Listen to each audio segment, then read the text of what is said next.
राधे राधे, जय श्री कृष्ण दोस्तों। स्वागत है आप सबका आपके अपने चैनल रंजना की दुनिया में। और आज का जो मैं व्लॉग बना रही हूँ ये अगर थोड़ा लेंदी हो जाए तो मैं क्षमा चाहती हूँ, क्योंकि जिस विषय पे मैं आज बात कर रही हूँ उस विषय में जितना बोलो उतना कम है। और सोच तो रही थी मैं 2-3 दिन से कि मैं उस पर बनाऊँ, क्योंकि बहुत ही ज़्यादा दर्दनाक विषय है, बहुत ही मतलब हम सबको झकझोर देने वाला वो विषय है, हम सबको सोचने पे मजबूर करने वाला विषय है। लेकिन मैं बात शुरू करूं उससे पहले मैं चाहूँगी कि ये जो वीडियो है आप इसको थोड़ा देख लेते हैं तो आपको समझ में आ जाएगा मैं किसके बारे में बात करना चाह रही हूँ। तो ये जो वीडियो है ये कहाँ का है इसकी तो मुझे पता नहीं है इतना, लेकिन ये मैंने मतलब ये समझ लीजिए कि मैंने भी आप जैसों की तरह ही यूट्यूब या इंस्टाग्राम वगैरह में से देखा है। तो इस वीडियो में जो दिखाया गया है वो जो जानकारी मिली है वो ये है कि ये एक वृद्ध पिता का वीडियो है। उसमें होता क्या है कि उसके जो बेटे हैं वो कमाने के उद्देश्य से विदेश चले जाते हैं और पिता को एक नौकर के सहारे घर पे यहीं पर छोड़ जाते हैं। चूँकि पिता बीमार हैं और अपना काम नहीं कर सकते, खुद मतलब अस्वस्थ हैं, कुछ भी कह लीजिए। और हम नहीं कह सकते इसमें बेटा की क्या मजबूरी रही होगी, क्यों वो पिता को साथ लेके नहीं गए, क्योंकि अब जो रहता है जिसके साथ उसी को असली कहानी पता होती है। तो उस विषय में तो नहीं बात करना चाहूँगी कि बेटे नालायक थे इसलिए छोड़ गए या क्या है क्या नहीं है। लेकिन इतना कंफर्म है कि वो जो पिता हैं वो कोई छोटे मोटे परिवार से नहीं, संपन्न परिवार से थे, क्योंकि एक बाकायदा एक नौकर था जो उनकी देखरेख में लगा हुआ था। अब होता क्या है कि एक दिन नौकर अपने मालिक के लिए दवाई लेने के लिए, यानी कि बूढ़े पिता के लिए दवाई लेने के लिए बाजार जाता है, मेडिकल स्टोर। लेकिन रास्ते में ही भगवान की करनी देखिए, रास्ते में उस नौकर का इतना बुरा एक्सीडेंट होता है कि वो कोमा में चला जाता है। नौकर को होश नहीं है, पिता अस्वस्थ हैं, उन्हें पता नहीं है कि उनके नौकर के साथ क्या हुआ है, वो क्यों नहीं आया, और पिता इतने लाचार हैं कि खुद उठ के अपना काम नहीं कर सकते। यहाँ बच्चों को कोई खबर नहीं, क्योंकि खबर करने वाला कौन। आजकल पड़ोसी भी ऐसे हो गए हैं कि एक दूसरे का, जब घर वाले ही ध्यान नहीं रखते तो पड़ोसी क्या रखेंगे। आजकल कुछ माहौल भी कुछ ज़्यादा ऐसा होता जा रहा है। तो चलो खैर छोड़ो, ये अलग विषय है। तो यहाँ पर पिता की खबर नौकर को नहीं है, नौकर की खबर पिता को नहीं है, और पिता की खबर बच्चों को नहीं है। काफ़ी टाइम बीत जाता है, पिता अस्वस्थ था तो दिन प्रतिदिन भूखे प्यासे रहने के कारण, या जो भी बीच की कहानी कड़ी मुझे नहीं पता, लेकिन जो भी था, एक दिन जब खबर मिलती है उनको, ये पुलिस वगैरह आती है, पड़ोसियों के मतलब स्मेल आ जाती है जब कोई मर जाता है, आपको लोगों तो पता ही है। तो किसी तरह अंदर जाते हैं, उनकी डेड बॉडी को देखते हैं। जो उनकी हालत थी डेड बॉडी की, आपने अभी वीडियो में देखा ही होगा, जो इतनी दर्दनाक हालत थी। कंकाल बना हुआ था वो पिता, बुजुर्ग पिता जो थे वो बिल्कुल कंकाल थे, उनके शरीर में कुछ नहीं बचा था, सारी चमड़ी खत्म हो गई थी, और एक कंकाल के रूप में उन्हें बाहर लेकर के लाया जाता है। मोक्ष तो छोड़िए, कहते हैं ना मोक्ष मिल गया अंतिम समय में, मोक्ष तो बहुत दूर की बात है, जीते जी उनकी तृप्ति नहीं हुई है। आप ये देखिए कितनी दर्दनाक ये घटना है। ऐसे ही एक दूसरी घटना ऐसी जगह की है जहाँ पर आप और हम 2 घंटे भी बिता लें तो हम सोचते हैं कि हमें मोक्ष मिल गया या हमारे सारे पाप धुल गए। ये उस जगह की घटना है। जी हाँ, ये घटना है बनारस की, उसी पवित्र भूमि की जहाँ पर स्नान करके हम लोग अपने आप को धन्य समझते हैं। हम अपने पाप धोने के लिए वहाँ जाते हैं। और बनारस तो एक ऐसी नगरी जहाँ बताते हैं कि जहाँ मोक्ष, उस धरती पर मोक्ष मिलता है। तो दूसरी घटना उसी बनारस की है, उसी मोक्ष की धरती की है। असल में होता क्या है कि एक बहुत ही प्रतिष्ठित व्यक्ति जिनका नाम नाथ खंडेलवाल नाम के, बताया जाता है कि वो 80 करोड़ की संपत्ति के मालिक थे और उन्होंने 400 पुस्तकें लिखी थी। और यही नहीं, वो पद्मश्री पुरस्कृत थे।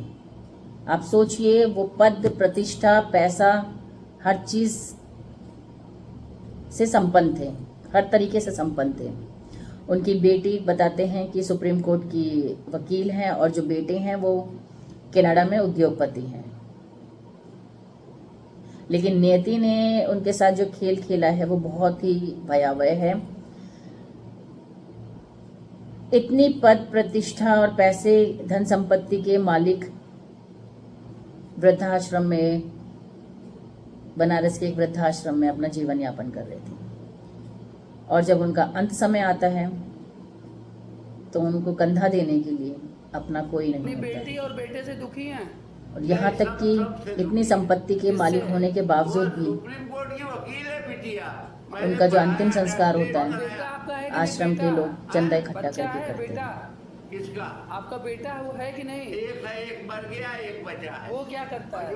ये घटना आपको, हमको, मुझे तो बहुत झकझोर दिया इस घटना ने, और आपको और हमको सोचने के लिए भी मजबूर करती है घटना कहाँ रहता है वो भी कि आखिर हम इतना सब निकाल दिया, भाग दौड़, कह दिए कि जिंदगी को हमने इतनी भाग दौड़ और इतनी कंपटीशन वाली क्यों बना दिया।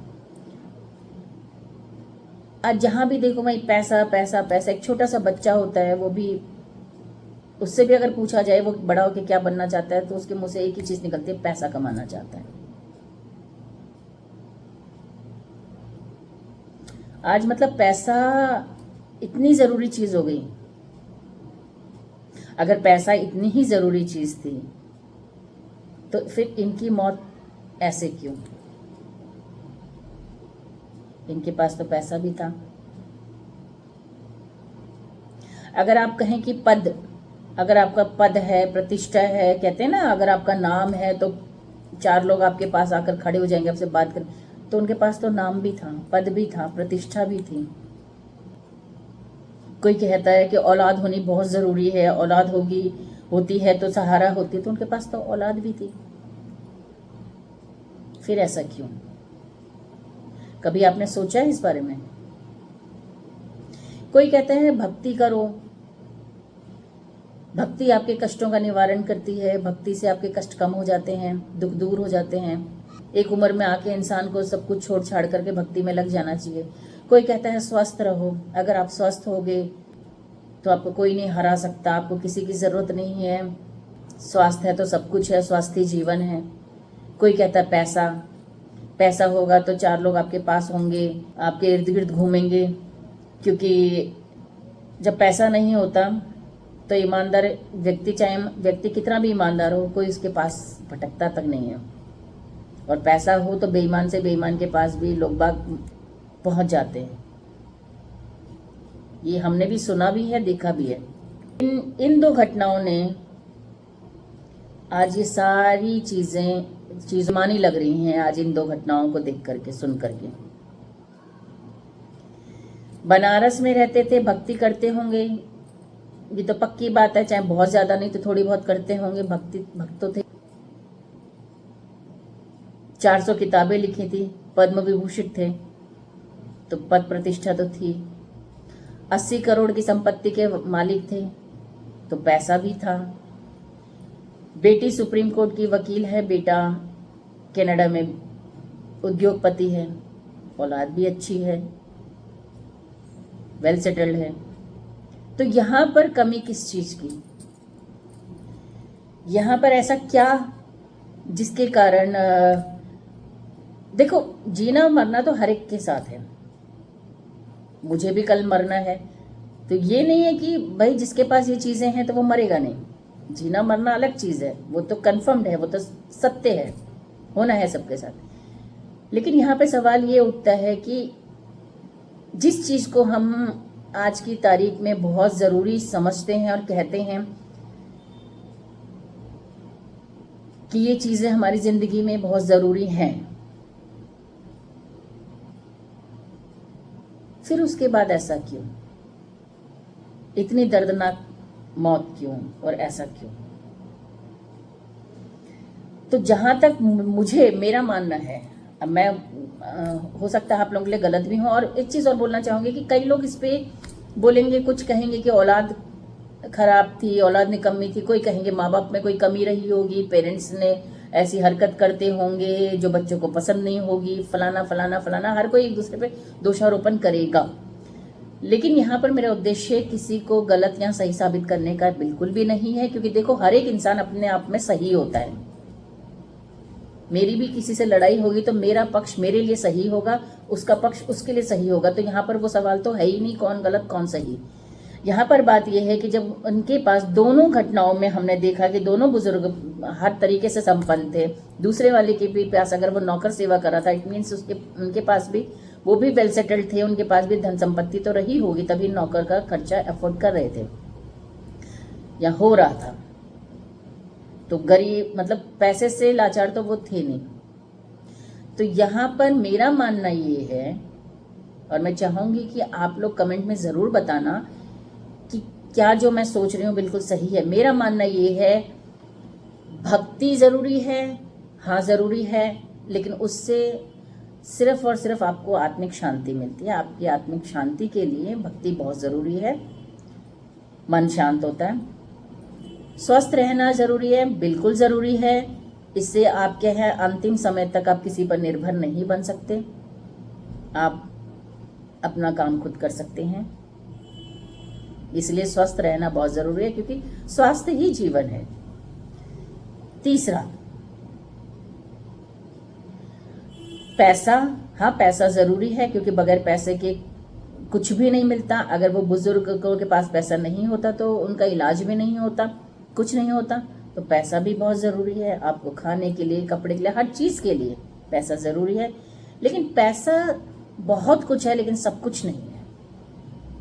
पैसा भी बहुत कुछ नहीं है, लेकिन सब कुछ नहीं है। अगर आप कहेंगे मान मर्यादा प्रतिष्ठा, वो एक हद तक सही है, लेकिन जो मैंने महसूस किया जो सबसे ज़्यादा ज़रूरी है वो है परिवार। इन सबसे ऊपर अगर मैं किसी चीज़ को समझती हूँ तो वो है परिवार।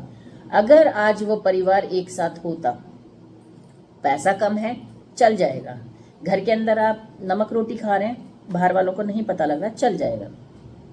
इंसान जो पैसे की जो उसको ज़्यादा पैसा ये जो होता है, ये सिर्फ दूसरों को दिखाने के लिए भी कई बार इंसान करता है। तो मुझे लगता है 1% अगर पैसा थोड़ा कम भी होगा तो चल जाएगा। आप थोड़े बीमार भी होंगे, अस्वस्थ भी होंगे तो भी चल जाएगा।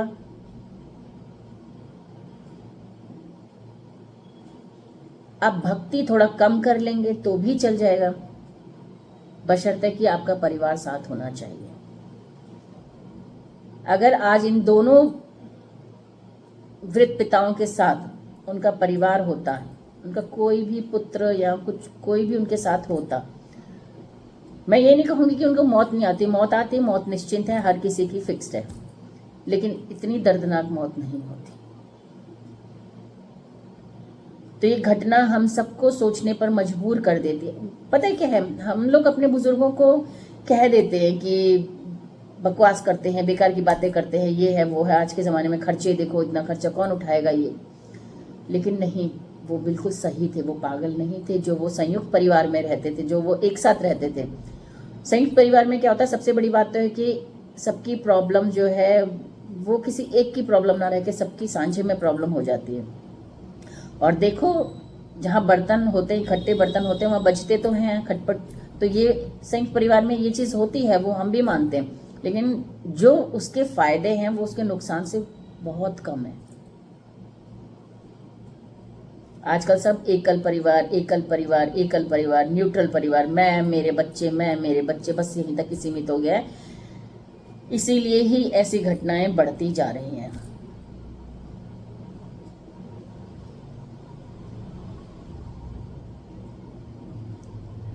आप लोगों का इस बारे में विषय में क्या कहना है, क्या आप राय रखते हैं, कमेंट में प्लीज़ ज़रूर बताना। मेरे ये इस तरीके के व्लॉग्स बनाने का मतलब कुछ आप लोगों को ज्ञान देने का नहीं है। जो चीज़ मेरे को मुझे मतलब ये कहानी मैं क्या बोलूँ, ये जो घटना है मेरे को अंदर तक झकझोर दिया इस घटना को, क्योंकि ये सिर्फ उन बच्चों पे के लिए नहीं, ये हमारे लिए भी है। हम बहुत अच्छे हैं, मैं बहुत अच्छी हूँ, ऐसा नहीं है। ये मेरे को भी सोचने पे मजबूर करती है कि मैं अपने बच्चों को क्या सिखा रही हूँ, उनको क्या दिखा रही हूँ, उनको क्या दे के जाऊंगी।